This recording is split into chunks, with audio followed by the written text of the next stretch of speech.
Welcome to the Robert Hunt Financial Market Update. I'm your co-host, Lucy Hunt. It's Catherine Hunt and Bobby Hunt.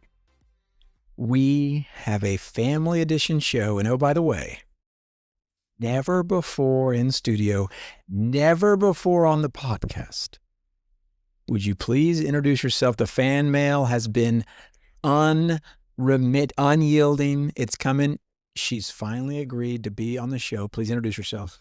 I am Mrs. Robert Hunt Financial, Molly Hunt. It's happened. It has finally happened. You wouldn't believe the negotiating with her agent, the back and the forth and the money. And you think the NIL portal's rough. Oh, try to get people plugged in on the... But we've got a great show for you this Thanksgiving week.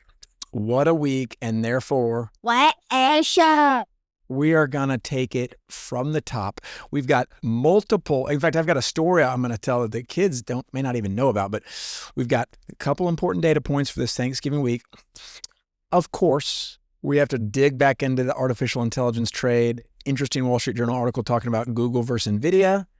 You know what I'm talking about, Lucy? No. Okay, that'll be great. That's why you're listening to the show and you're participating. I do. Thank you, Bob. We also have a story from the front lines where I give my experience having to discover price transparency and the difference between the price of gasoline at 7-Eleven and the way they communicate that and getting financial advice. How do you hire a financial advisor? How difficult is that? And then as time allows, we'll see what the producers, the editors, the staff let us do. We may talk a bit about private equity, Wall Street Journal article. But at the top, children, I don't think you've heard this article.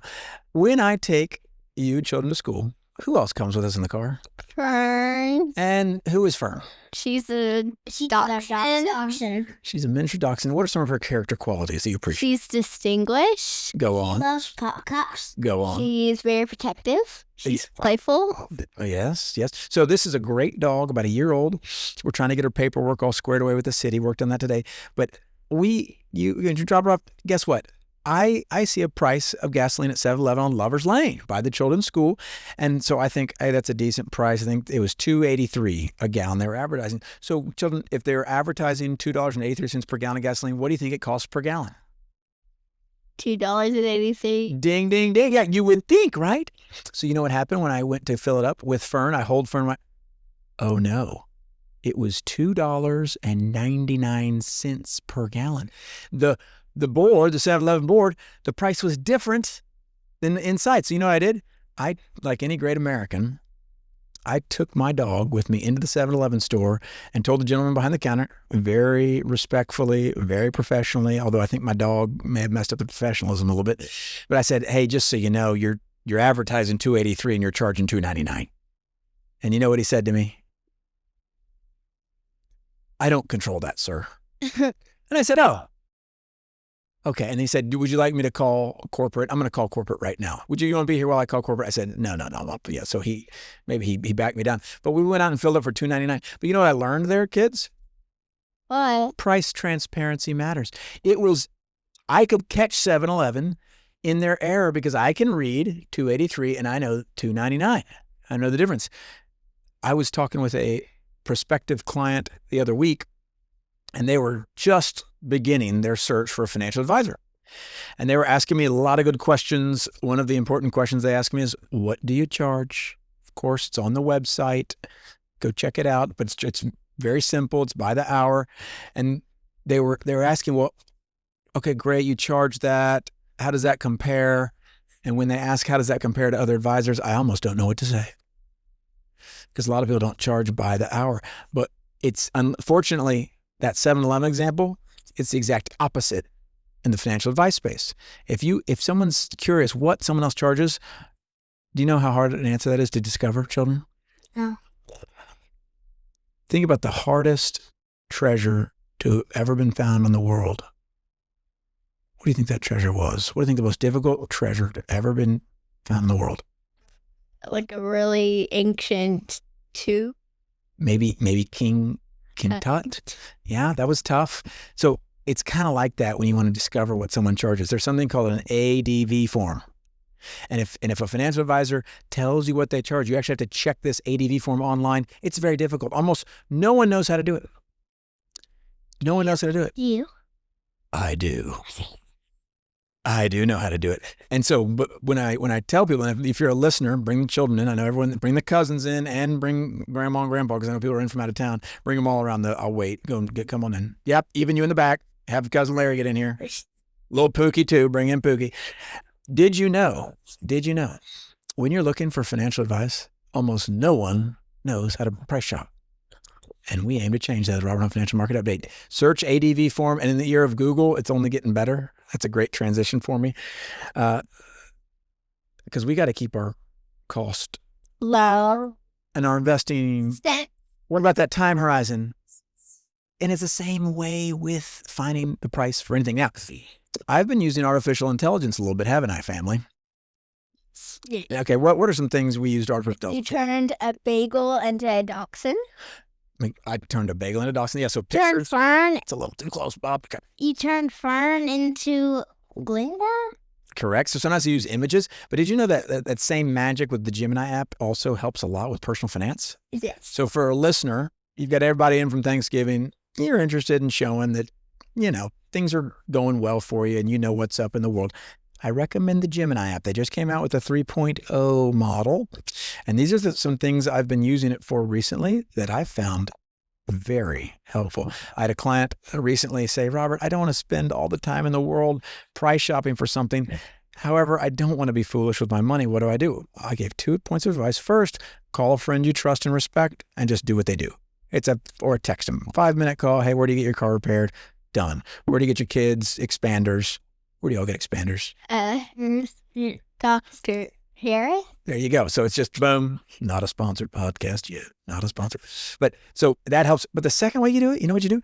Ask the artificial intelligent agent. I'm going to give you one example, children and spouse and Fern's here too, of what I did. The tire pressure sensors in your car, kids, that tell you how many pounds per square inch are in your tires? Yes. Okay, in a sedan, maybe it's, I don't know when you drive sedans anymore, forgive me, but in my sedan, it's about 32 pounds per square inch you need. In your mother's SUV, it's about 35. Those sensors went out on both of our cars. So I was we like Sewell a lot, like them a lot, best service, all the deals. I was just going to take it in there, and it's kind of you just walk in there, do whatever they tell you. But before I did that, I asked the AI agent, hey, these sensors went out. What's the price difference? What should I do? You know what the AI agent told me? $62 per sensor at Discount Tire or $250 per at Sewell. Now, what do you think I did? You went to Discount Tire. I went to this for both of our cars, got them all done. So the AI, and I walked into Discount Tire and I was so proud of myself, and I told the manager, sir, the artificial intelligence agent sent me here. He had never heard of AI. And he said, whatever, do you want, here, so he didn't share my enthusiasm, but it worked. It definitely worked.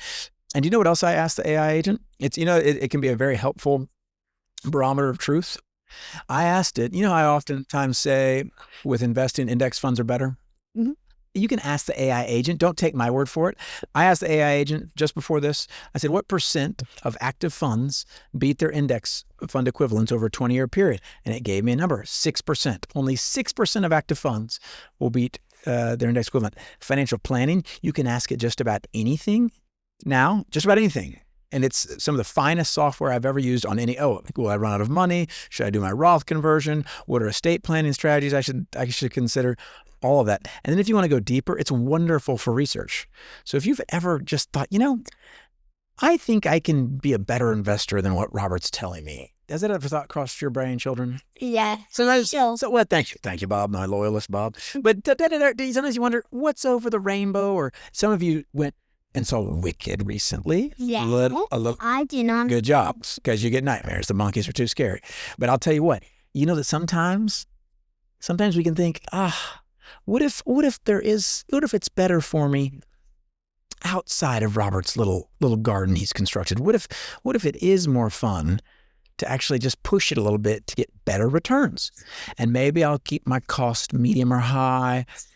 Maybe I'll keep my investing somewhat complex and my time horizon shorter. I know, but you know what you can do to help Because do you know that sometimes I'm tempted to do that too, even though I know I preach these sermons. Every pastor needs their own sermon. I am tempted.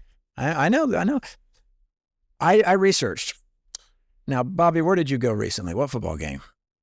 Accident against Sanford. Okay, so you went down to College Station, Texas, Yes. the cultural and financial capital of the South. Yes. Okay. Did you know I researched before this call? A&M handles an endowment that they just handle. They share one with the University of Texas, big game coming up. But the one they manage just themselves, I researched what their 10-year returns were per year. Does anyone know what the 10-year returns were for the Texas A&M endowment? No idea. I wouldn't have either. No, this here, 6.2%. Whoa. Not terrible, but do you know how much expertise and money and time they spend when they would have been better off just indexing? I could probably get 10.0. Yeah. And with no effort. But admittedly, endowments, they have other constraints. They have to distribute funds at different times, different colleges, different funds. But it reminded me that, wow, yeah, you know what? Simple is better. And the use of complex investments, if A&M gets to do it, if they can't pull it off, who am I? I don't know about the University of Oklahoma. Do you know, Miss Financial Planner, what University of Oklahoma does? I am not sure. Please send us, if you're at the OU endowment, just send us your data. Actually, we could probably look it up on the Gemini app. It wouldn't matter.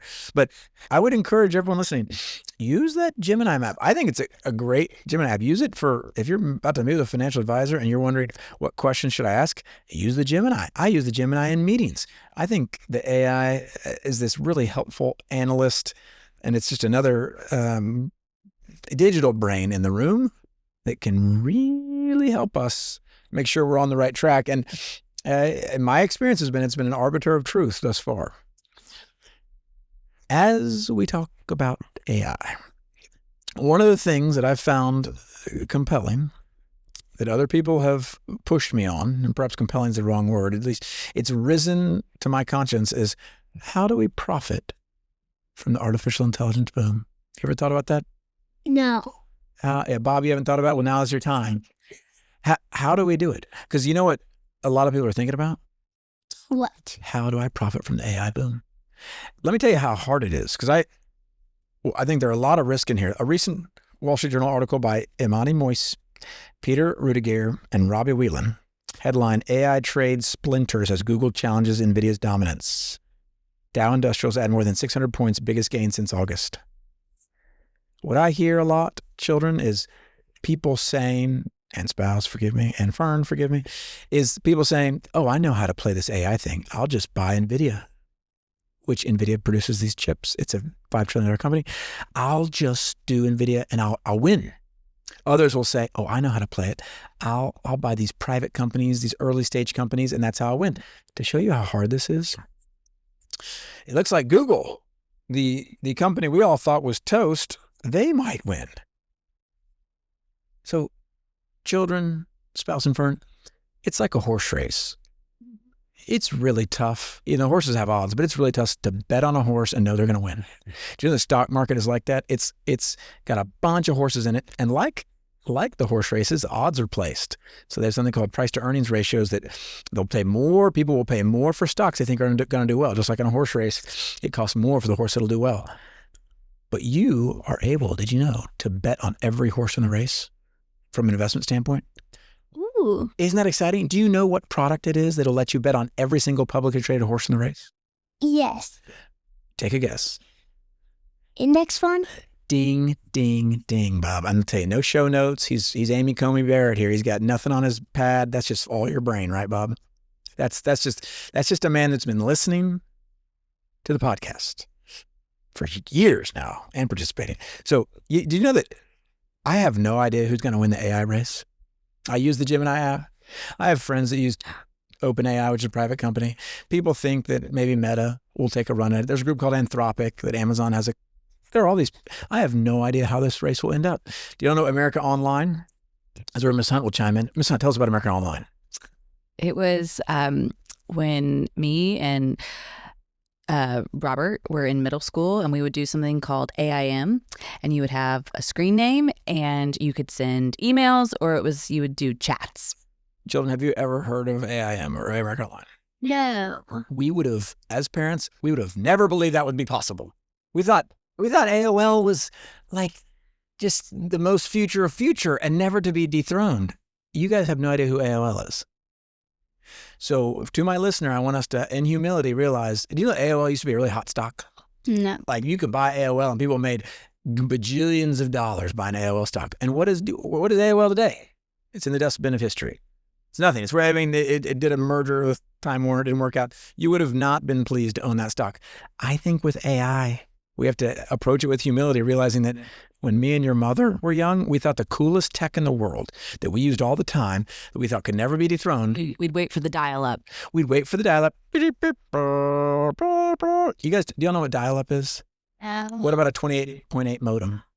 What about a 56K modem? No. You realize these were these incredible technologies, and we thought we could bet on these companies and with assurance profit forevermore. What I've learned over time is that what the index fund does, people use this pejoratively. They call it a hedge for ignorance, meaning I'm ignorant. I don't know which company will win. I don't. A lot of people purport to, and bless them if they can figure it out, because if you do, you'll be obviously remunerated for that, compensated for that. I don't know. So what I've elected to do, and I think it's the best choice, you bet on every horse in the race. Every single horse. As Bobby Hunt correctly said, buy the index fund. The index fund, you get to own every single one, and then you don't have to worry about the AOLs, because guess what? Do I think NVIDIA is going to go away? I don't. It seems impossible. This recent article by the Wall Street Journal shows, whoops, turns out Google is starting to make their own chips, and people like their own chips. And other people want Google to, and their chips are cheaper than NVIDIA. And NVIDIA had to come out this week and give a message saying, oh, no, we promise we're a generation ahead of Google. The competition is brutal, kids. Competition's brutal. It is very difficult to maintain an advantage over someone for very long. Over time, people catch up. And so if you're trying to pick stocks, pick companies, and profit from those companies, oh, what a difficult game. But you know what's nice, children? What? We can go back and fix ourselves to some time-tested truths in investing. Do y'all know what those time-tested truths in investing are? Yes. Are y'all ready to say them with gusto, excellence, and precision? Yes. What are we going to do? We're going to keep your costs low, keep our investing simple, and keep our time horizon long. Because that is what's going to give us a best shot on our investing journey. Happy Thanksgiving. Happy Thanksgiving. Happy Thanksgiving. Until next week.